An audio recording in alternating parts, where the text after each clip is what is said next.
What's up guys, Gordon Riley here with PhenoX Fitness and Nutrition, and today I'm going to show you how to set up the Evo ID for the belted squat. Currently I have mine in the upright position, whether yours is down in the ready position or stored up or straight up and down, doesn't matter. I'm just going to run through everything. I'm going to try to do it quickly. I know my videos run on sometimes, so we're going to set this up right away. So I'm just going to bring it down. I'm going to slide it out. When I slide it out, I actually lift on this portion and this portion, and it makes it almost weightless. I'm going to go to the second to last hole. So this receiver arm still has two holes, two pieces within the upright.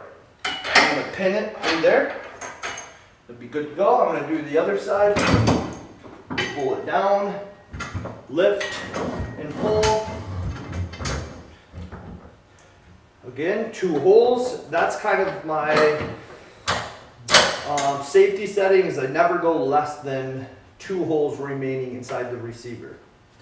As far as the angle goes, on a belted squat, you could do it at 90 degrees, but I like to do it as long as possible. So this is 90. I'm going to move it down one single hole.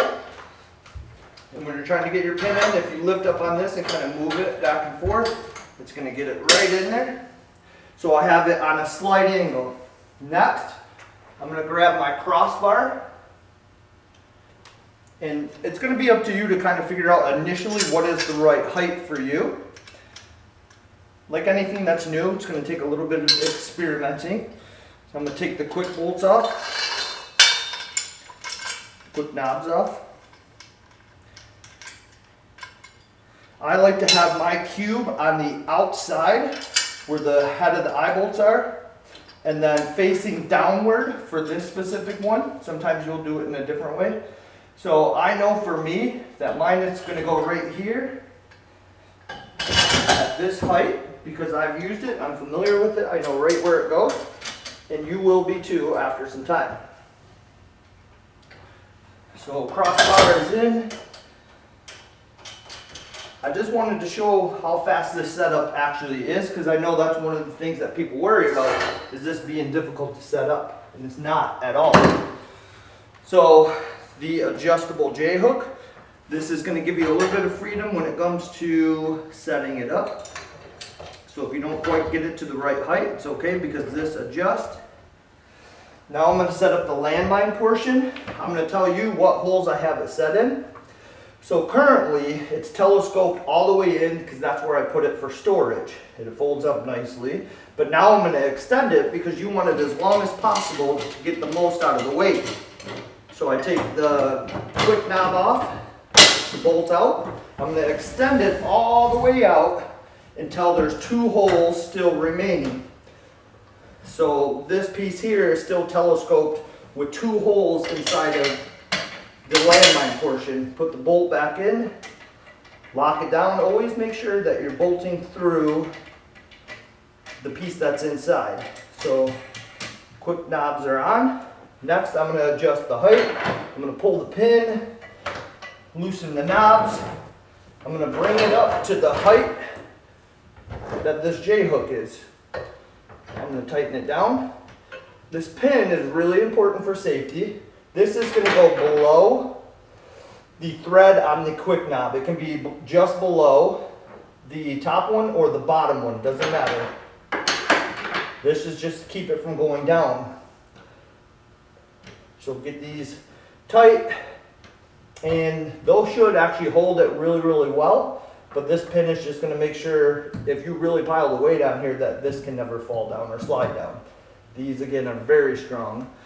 Now when it comes to this weight plate holder, you want to be able to get it as far forward as possible so you're carrying most of the weight. You want it as far away from this. So I'm just going to tell you where I have it. It's 1, 2, 3, 4, 5, 6, 7, 8, 9, 10, 11, 12 hole. The bolt goes through. It has a quick knob. So you can move this, slide it back and forth depending on the different lifts that you do. But I have mine in the 12th hole. And then quick knob goes on, tighten it down, and then we're ready to squat. So put a weight on. I like to mostly load evenly whenever possible. And I'm gonna grab my belt. And I'm already ready to actually squat. So I like to make sure that when I get into this that I have to squat down just a little bit to get it, to clip into it. When I stand back up, you want to make sure that it doesn't hit the bottom of this. If so, you're just going to have to lift it a little bit. This has some adjustability if you didn't get it just right. Let's say you had it set here and it was just a little too high. You don't want to have to go on your tippy toes to get this off. Slide this out of the way. So you could just move it down. You have that a quick adjustability so you don't have to move the crossbar. So we're ready to go. We can move this out of the way. We can slide this up and out of the way if it happens to be in the way of your knees. But now we can squat, split squats, laterals, lots of different movements that you can do. But it's actually very, very simple to set up. It's very quick. Now I'm actually going to break it down so you can see it real time. And most setups are under a minute.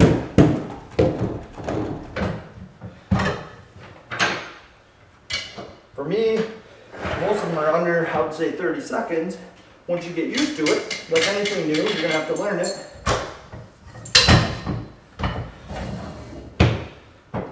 Just get used to how to handle it, where to set things.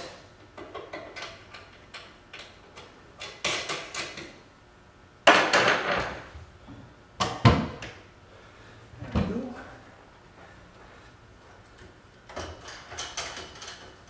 I'm actually going to set it up a different way because sometimes I actually like to leave this. If I know I'm going to do something with a similar setup, I'm going to pull these. Never pull it with any weight on it. Pull this off. I'm actually going to slide my rack in. Lift it up, it slides easy. I'm going to store mine up.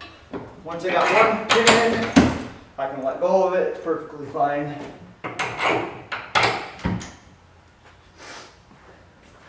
Hang up my accessories. And we're good to go. So that was all that was to it for setting up the belted squat, some of the different movements that you can do with that. And as always, if you guys have questions, you let me know what you would like to see as far as the setup or anything. So thanks for watching, and until next time.